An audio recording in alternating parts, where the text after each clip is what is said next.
It really is true that Cathie Wood is the kiss of death. No end in sight for the downturn in ARK Innovation. The Coinbase call was embarrassing. It's not only been a matter of poor stock selection by Cathie Wood. The act is there's nothing wrong. She's awful. Since the start of April, Cathie Wood's funds have collapsed by another 30% or more. ARK Invest's flagship innovation fund, is down nearly 35% for the quarter, down over 50% year to date, and down over 70% from its all-time high. The other ARK funds are performing mostly the same way, and I'll show you why in a few minutes when we dive into their trading data for the quarter to see what they've been buying and selling. There are some big surprises in there, but first let's talk about how we even got here. I think the context really matters. See, many of Cathie Wood's stock picks are companies that are reinvesting capital into their own growth. That means they tend to be companies that need to raise capital, which has been getting harder and harder to do since last November, when the Federal Reserve announced that they would be raising interest rates. So, right now, these companies are either financing their growth by issuing more shares at lower prices, or by taking on new debt at higher borrowing rates. It's a real double whammy for these growth companies. Well, since the writing was on the wall back in November, a separate fund came out with only one objective: betting against Cathie Wood. I don't know how else to say it. They're not shorting innovation, they're shorting you. The fund shorting ARK is called SARK, ticker symbol SARK. It's the Tuttle Capital Short Innovation ETF, and it's up over 30% from the start of the quarter and around 100% since it came out. And just to be clear, inflation is still running hot, and interest rates will keep rising over the next 12 to 18 months. So there could still be plenty of pain to come for ARK Invest. The thing is, Cathie Wood knows this. Month after month, she comes out with new articles and videos diving deep into what's been going on with the supply chain, with inflation, and what the Fed is doing about it. So why doesn't she change her strategy accordingly? Here's what she had to say about it during a recent CNBC interview. When you're down more than 50%, you have to start thinking about risk management. And maybe you're in this for 5 years, maybe you're in this as a long-term investor. But even so, if you invested at the pre-pandemic levels, you're still below water 3 years later. That starts to get a little nerve-wracking if you make it up in the next 2 years. So your comment suggests that we are a generalist portfolio manager making asset allocation decisions. The most important thing we need to do is stick to our knitting. The worst thing that could happen is style drift. When people invest in ARK, they know they're getting truly disruptive, transformative innovation. That's what we offer, and we don't pretend to offer anything else. I know I sound like a broken record here, but ARK Invest's goal isn't to make you the most money possible. Their goal is to provide a niche financial set of products that expose portfolios to investment themes and technologies that you won't find in the indexes, genomics, autonomous cars, and so on. Think about it, this is why Tesla isn't the top stock in every ARK fund, even though they publish so much research on the company and its future. Actually, Tesla's not the top stock in almost any ARK fund right now, but we'll get back to that in a minute. Besides having to stick to certain themes, these funds have a ton of other constraints and challenges. For example, ARK Invest's funds are fully invested, meaning they have much less than 1% of their holdings in cash at any given time. Instead, Cathie Wood tends to use bigger, more stable tech companies as cash-like positions. Think Nvidia, Amazon, Google, and so on. Even then, Cathie Wood can't have huge positions in these companies because the whole point of ARK's funds is to not behave like the indexes. And of course, Nvidia, Amazon, Google, and Tesla are all among the biggest holdings in both the S&P 500 and the Nasdaq. Even though these are some of the best companies in the world, they're still not safe from high inflation, quickly rising interest rates, and money being taken out of the economy, as well as the incoming recession. Nvidia stock, for example, is down by over 40% just since the start of the quarter. Amazon stock is down over 30%, and Google stock is down around 20%.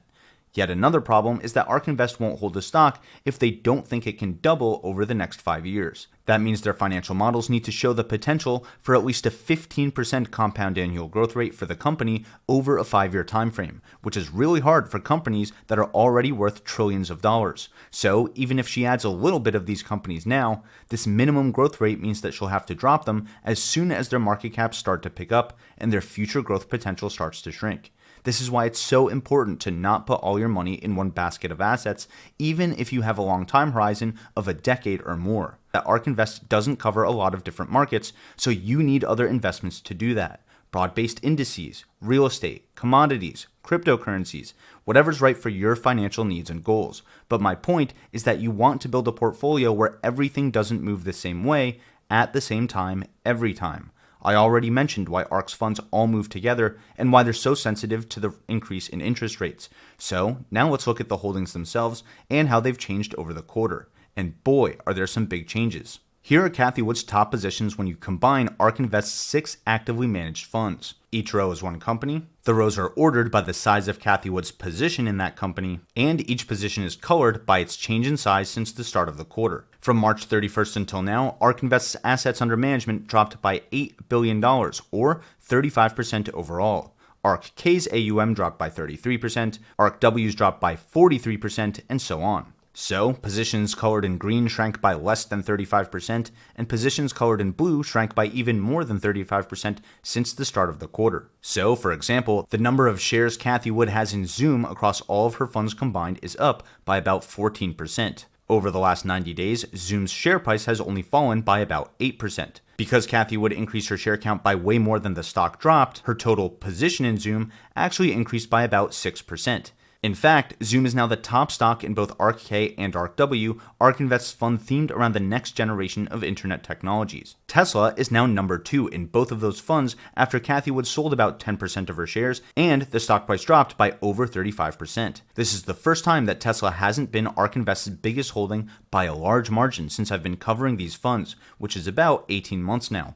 But I don't actually think that Tesla dropping out of ARK Invest's number 1 spot has anything to do with the stock itself. If I go a little further down this list, you can see that Cathie Wood bought around $100 million worth of Nvidia stock as it fell by over 40%. The reason you see zeros here is because they weren't holding the stock at the start of the quarter. So since the start of the quarter, Nvidia went from not being held by ARK Invest at all to being their 31st biggest holding. Nvidia is one of my favorite companies, and I'm glad that ARK Invest thinks that it can double over the next 5 years, at least from these prices. Like I said earlier, one of the things that ARK cares about is not being too correlated with the S&P 500 and the Nasdaq. So adding to her Nvidia and Tesla positions really goes against that. So I think that's at least part of why we're seeing Tesla stock fall out of ARK's number 1 spot. Another big change is Teladoc, which used to be ARK Invest's second biggest position by far. As Teladoc's price collapsed by 50% after their most recent earnings call, Cathie Wood didn't really buy the dip. In fact, she's been a slight net seller of Teladoc for the quarter. Yet another big surprise is Coinbase falling from rank 3 to rank 11 after the stock crashed by 74%. Causing Cathie Wood's position in it to drop by 2/3. ARK Invest's combined funds had over $1 billion of Coinbase stock in them at the start of the quarter. Yikes. Now, UiPath has climbed into the top 5. The special thing about UiPath is it's the only stock to be in all 6 ARK Invest funds, and it's actually in the top 10 of most of them. That's pretty wild considering how broad of a company this is. Both UiPath and Roku sit at around a $10 billion market cap, which means ARK Invest owns around 5 or 6% of these entire companies. They actually own over 7% of Teladoc and almost 9% of CRISPR Therapeutics. These are big, concentrated bets on very specific disruptive technologies, exactly like Cathie Wood said in that earlier clip. Also, at this point, I have deep dive episodes on every single one of these companies. Whether or not they're safe bets is something we need to decide for ourselves. Most of the stocks on this list show the same pattern, where the price per share went down, and Cathie Wood bought the dip as a result. So another question we can ask is, which of these stocks had the biggest increase in share count? Meaning, as the prices of all growth stocks fell, which companies did Cathie Wood actually concentrate into the most in order to, quote, manage her risk? To see that, I'll sort the table by the change in share count. The biggest increases were in Ginkgo Bioworks, Shopify, Roblox, UiPath, Coinbase, Twist Bioscience, Roku, and Unity Software. These are all positions that were already in ARK Invest's top 30 holdings, and they all increased in share count by around 20% or more over the last quarter. And I've done deep dive episodes on almost every single company on this list. So if you want to learn more about the science behind these stocks and why these companies are so disruptive, I'll link my playlist of deep dives in the top right-hand corner of your screen right now, and in the description below as well. And that brings me to the state of ticker symbol U today. I started this channel about 1.5 years ago with the goal of helping investors understand what makes these high-growth, high-tech companies special. Before that, there were a lot of financial YouTubers talking about what ARK Invest was buying and almost none talking about why. So over the last 18 months, I've made over 150 videos covering everything from the incredible computer science and engineering going on at Tesla to the misconceptions that people have about companies like Teladoc and Roku. It's gotten to the point where I've really covered most of ARK Invest's top positions. Along the way, I've talked about the huge market shifts that I see coming over the next few years. Shifts brought on by the amazing innovations in augmented reality, virtual reality, and what they could mean for the metaverse. Market shifts caused by breakthroughs in autonomous mobility and what they could mean for the way we work, the way we travel, and even the way we shop. Market shifts caused by breakthroughs in genomics and advanced medicine and what they could mean for our health, our food, and our quality of life. And when my research fell short, I reached out and interviewed experts to fill in the gaps. Experts like Simon Barnett, ARK Invest's analyst focused on the genomics revolution.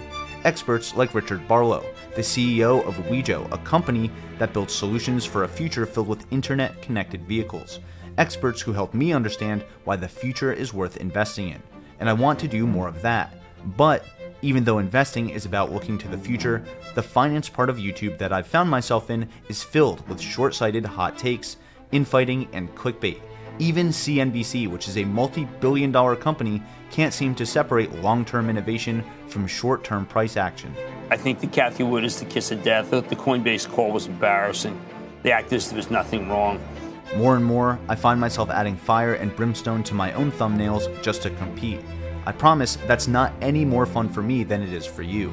And then, when I do punch through the noise with an awesome idea that could be a huge market opportunity in just a few years, the comments all focus on the fact that these businesses are not profitable today. In business, being early is a good thing, but it's punished in the stock market. And as a researcher and a content creator, this is a lose-lose scenario, and that's what burns me out the most. So, I'm not going to do it anymore, at least not for a while. Over the next few months, I'm going to double down on the science behind these stocks. I'm going to talk more about Tesla's work in machine learning and less about their market cap. I'm going to talk more about NVIDIA's supercomputers and less about their stock price. I'm going to talk more about the potential good and bad sides of the metaverse and less about which exact blockchain it might be built on. And yes, I'm going to dive deep into Palantir's Foundry and show you everything I learn along the way. I know this is a decision that will piss off a good chunk of my audience and probably a couple of sponsors. I totally get it. I'll definitely miss that attention. If this change isn't for you, go ahead and turn that notification bell off, hit that unsubscribe button, and smash the dislike button for good measure. I hear you. Ultimately, I believe that real investing can be exciting, especially when you're focused on the future. But real investing is also a game of patience. It's a game that's played over years and decades. And investing in the future starts with understanding it. So if you want to see what kind of videos I'll be making from now on, check out these episodes next. I've actually been sneaking them in there on you already. And if they're not for you, thanks for watching. Your time is precious, and I appreciate every minute that you've spent with me. Until next time, this is ticker symbol U. My name is Alex, reminding you that the best investment you can make is in you.